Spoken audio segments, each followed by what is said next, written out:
Hello ladies, ಲಿಯೋಸ್ wonders ಕಿಚನ್ಗೆ ಸ್ವಾಗತ. And ಇಲ್ಲಿ ಒಂದೊಳ್ಳೆ ರೆಸಿಪಿ ಮುಖಾಂತರ ಬಂದಿದ್ದೀನಿ ಇವತ್ತು. ಅದೇ ನುಚ್ಚುನುಂಡೆ.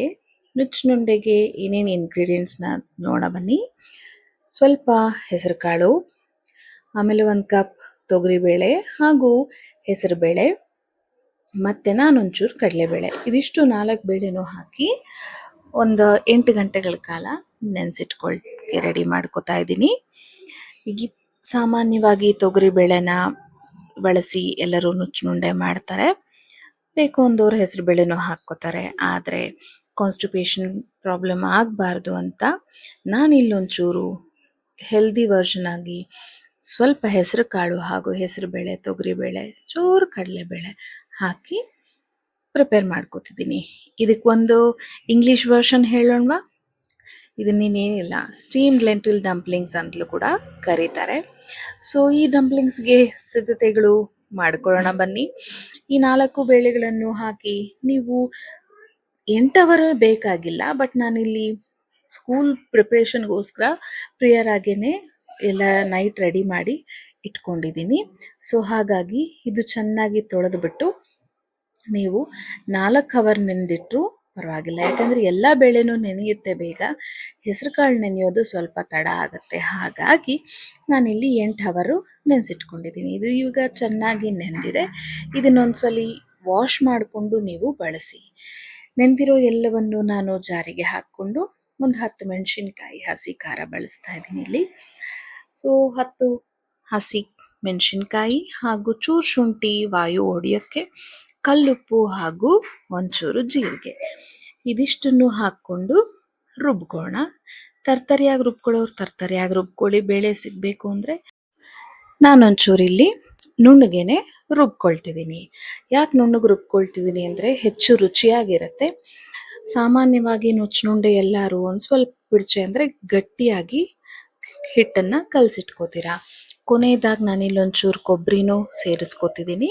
ಸೇರಿಸ್ಕೊಂಡು ಇವಾಗ ರುಬ್ಬೋಕ್ಕೆ ಸಿದ್ಧತೆ ಆಗಿದೆ. ಸೊ ನೀವು ನುಚ್ಚುನುಂಡೆ ಸಾಮಾನ್ಯವಾಗಿ ಗಟ್ಟಿಯಾಗಿ ಮಾಡ್ಕೋತೀರಾ, ಬಟ್ ನಾನಿಲ್ಲೊಂದು ಸ್ವಲ್ಪ ಲೈಟ್ ತೆಳುವಾಗಿ ಮಾಡ್ಕೊಳಕ್ಕೆ ರೆಡಿ ಮಾಡ್ಕೋತಿದ್ದೀನಿ. ಯಾಕೆಂದರೆ ಆರಿದ ಮೇಲೂ ಕೂಡ ತಿನ್ನೋದಕ್ಕೆ ಮೃದುವಾಗಿರುತ್ತೆ. ಹಾಗಾಗಿ ಸೊ ಇವಾಗ ಇದು ರುಬ್ಬಿದ್ದಾಗಿದೆ. ಇದಕ್ಕೊಂಚೂರು ತಯಾರಿ ಮಾಡ್ಕೊಳ್ಳೋಣ.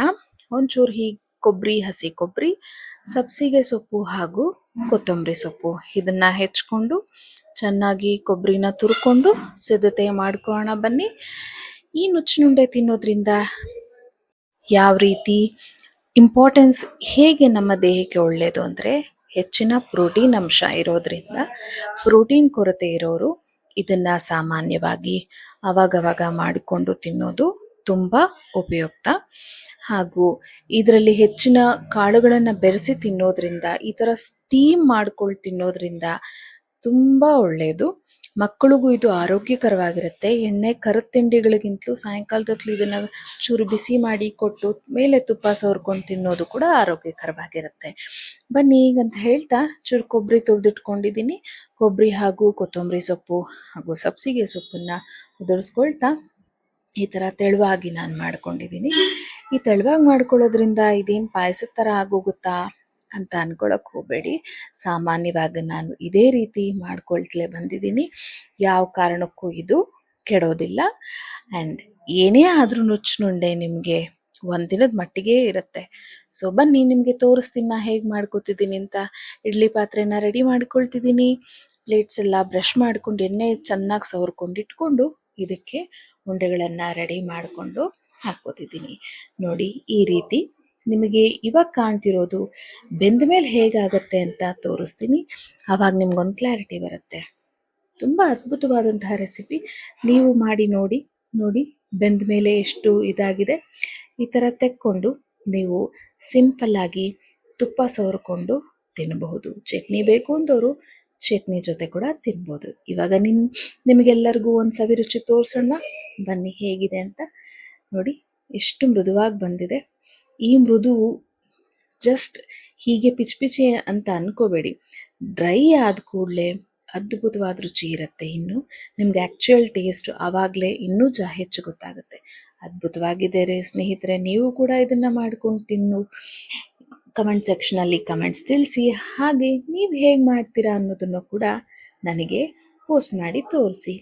ಥ್ಯಾಂಕ್ ಯು ಅಂತ ಹೇಳ್ತಾ, ಹಾಗೂ ನನ್ನ ಯೂಟ್ಯೂಬ್ ಚಾನಲ್ ಲಿಯೋಸ್ ವಂಡರ್ ಕಿಚನ್ನ ಸಬ್ಸ್ಕ್ರೈಬ್ ಮಾಡ್ಕೊಳ್ಳಿ. ಇನ್ಸ್ಟಾ ಪೇಜ್ನ ಫಾಲೋ ಮಾಡೋದು ಮರಿಬೇಡಿ. Thank you viewers.